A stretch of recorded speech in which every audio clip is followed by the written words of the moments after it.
সকলকে AB super ক্লাসে স্বাগতম। আজ আবার আমরা একটা নতুন ভিডিও নিয়ে এসেছি। আজ আমাদের আলোচনা বিষয় বাঁকুড়া বিশ্ববিদ্যালয়ে ফার্স্ট সেমিস্টার ফিলোসফি মেজরে তোমাদের সামনে পরীক্ষা, তাই ফার্স্ট সেমিস্টার তোমাদের ফিলোসফি মেজর থেকে 2024-এ বেশ কিছু সাজেশন নিয়ে এসেছি। তোমাদের সিলেবাসের হলো আউটলাইন অফ ইন্ডিয়ান ফিলোসফি। তো তোমাদের ফিলোসফি থেকে বাঁকুড়া ইউনিভার্সিটি অন্তর্গত তোমাদের ফিলোসফি থেকে মেজর পেপারে তোমাদের 2024-এ কোন কোন বড় কোশ্চেনগুলো দেখতে হবে সেগুলি দেখে নাও। এখানে শুধু বড় কোশ্চেন আলোচনা করব, এর পরের ভিডিওতে হয়তো শর্ট কোশ্চেন তোমাদের আলোচনা করে দেবো। এর আগে আমরা 4 ভাগ দর্শনটা অলরেডি করে রেখেছি আর জৈন দর্শনটা অলরেডি ক্লিয়ার করে রেখেছি। এবার পরের দিনে আমরা শর্ট কোশ্চেন নিয়ে আলোচনা করে দেবো। তাহলে আজকে আমরা জাস্ট বড় কোশ্চেন আলোচনা করব। তার আগে বলে রাখি, যারা এখনও চ্যানেলটিকে সাবস্ক্রাইব করনি অবশ্যই চ্যানেলটিকে সাবস্ক্রাইব করে পাশে থাকা বেল আইকনকে ক্লিক করে দাও। বাঁকুড়া বিশ্ববিদ্যালয়ের যে সমস্ত তোমাদের কলেজগুলো রয়েছে সেই কলেজের মধ্যে ফিলোসফি মেজরে তোমাদের কোন কোনগুলো দেখতে হচ্ছে ফার্স্ট সেমিস্টারে সেগুলো একটু দেখে নাও। তোমাদের সিলেবাস হলো outline of Indian philosophy. So ভারতীয় দর্শন থেকে তোমাদের ফার্স্ট কোশ্চেন প্রথমত তোমাদের দেখতে হচ্ছে যেগুলি হলো সেটি হলো 4 ভাগ দর্শন। তোমাদের 4 ভাগ দর্শন থেকে যে সমস্ত বড় কোশ্চেনগুলো দেখতে হচ্ছে সেটি হলো 4 ভাগ প্রত্যক্ষে একমাত্র প্রমাণ বলে স্বীকার করেননি কেন, তা ব্যাখ্যা করো। সরি, এখানে একটু মিস্টেক হয়ে গেছে, কোশ্চেনটা একটু ভুল আছে, তুমি একটু দেখে নেবে। 4 ভাগরা প্রত্যক্ষকে, এখানে প্রত্যেককে একমাত্র প্রমাণ বলে স্বীকার করেননি কেন, এখানে স্বীকার করেন হবে। তাহলে 4 ভাগরা প্রত্যক্ষকে একমাত্র প্রমাণ বলে স্বীকার করেছেন কেন, তা ব্যাখ্যা করো। কোশ্চেনটা হবে একটু মিস্টেক হয়ে গেছে স্পেলিংগুলো। অথবা যদি তোমরা দেখতে পারো প্রত্যক্ষই একমাত্র প্রমাণ, 4 ভাগ দিয়ে এই মতটি সংক্ষেপে ব্যাখ্যা করো।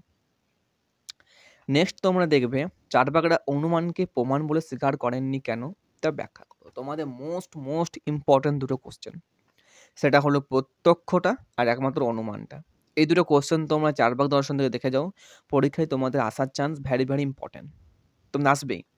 ওকে, অথবা দেখে রাখতে পারো অনুমান হলো ব্যাপ্তি নির্ভর, ব্যাপ্তি ও অনুমান নির্ভর, তাই ব্যক্তিকে প্রতিষ্ঠা করা যায় না। এই অভিমতটি সংক্ষেপে ব্যাখ্যা করো। তাছাড়া তোমরা দেখতে পারো 4 ভাগ দিয়ে দেহাত্মবাদ এর ধারণাটি ব্যাখ্যা করো।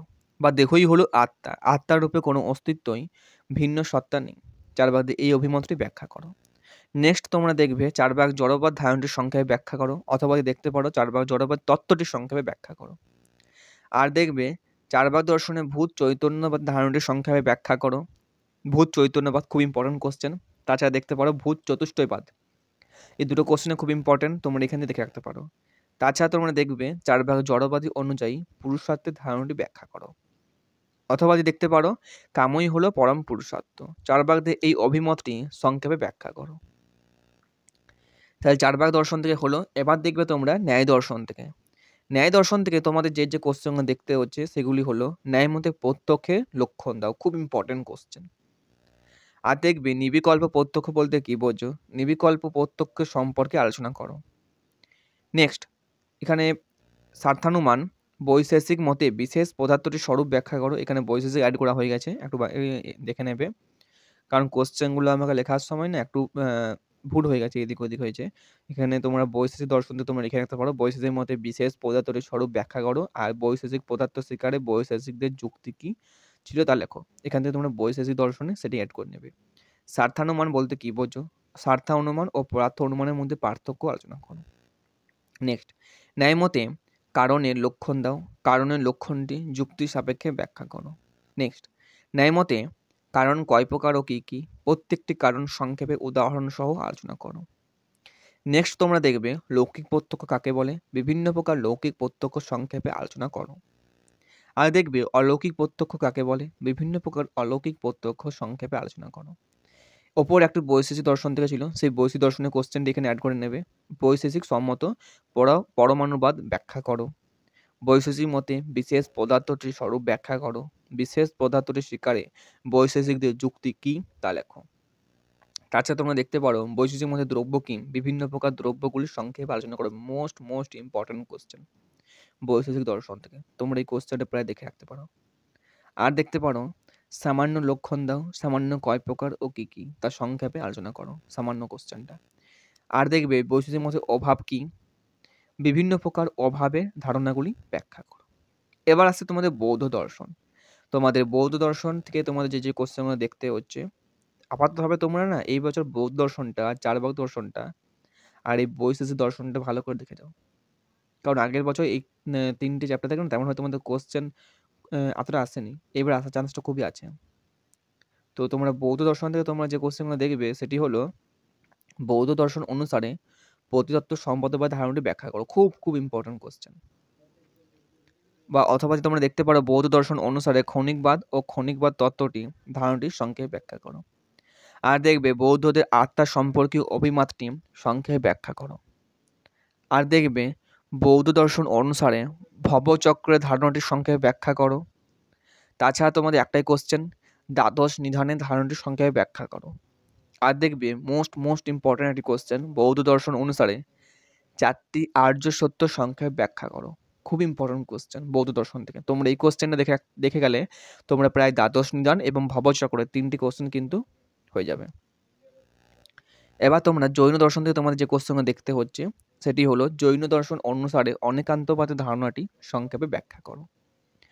নেক্সট, জৈন মত অনুসারে সাধ্যবাদের ধারণাটি সংক্ষেপে আলোচনা করো।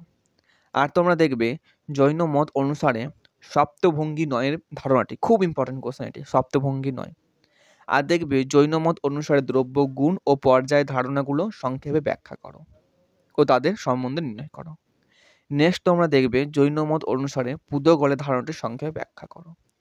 তাহলে জৈন দর্শনে তোমাদের লাস্ট কোশ্চেন। প্রায় এইখান থেকে তোমাদের আর তেমনভাবে কোনো তোমাদের সিলেবাস নেই। তোমাদের যেগুলো দিয়ে দিয়েছি সেই বড় কোশ্চেনগুলো আপাতত দেখলে প্রায় কমপ্লিট হয়ে যাবে। তাহলে চার্বাক দর্শন, ন্যায় দর্শন এবং বৈশেষিক দর্শন এবং সাংখ্য দর্শন, এই 3টি কোশ্চেন দেখলেই তোমাদের তাহলে তোমাদের এই কোশ্চেনগুলো যদি ভালো করে দেখে রাখো তাহলে তোমাদের 2024-এ তোমাদের বাঁকুড়া বিশ্ববিদ্যালয় ফার্স্ট সেমিস্টার ফিলোসফি মেজর থেকে তোমাদের আর তেমনভাবে কোশ্চেন কিন্তু তোমাদের দেখতে হবে না। এই কোশ্চেনগুলোকে ভালোভাবে দেখে রাখো। তাহলে যারা এখনো চ্যানেলটিকে সাবস্ক্রাইব করনি অবশ্যই চ্যানেলটি সাবস্ক্রাইব করে পাশে থাকা বেল আইকনকে ক্লিক করে দাও। তাহলে আজকে এইটুকুই। আবার নেক্সট ভিডিওতে তোমাদের শর্ট কোশ্চেন নিয়ে আলোচনা করব। যদি এই পিডিএফের দরকার থাকে আমাকে অবশ্যই তোমরা কমেন্টে জানাও, আমি পিডিএফ তোমাদের দেওয়ার ব্যবস্থা করব। ওকে, তার নেক্সট ভিডিওতে তোমাদের সঙ্গে আবার দেখা হবে।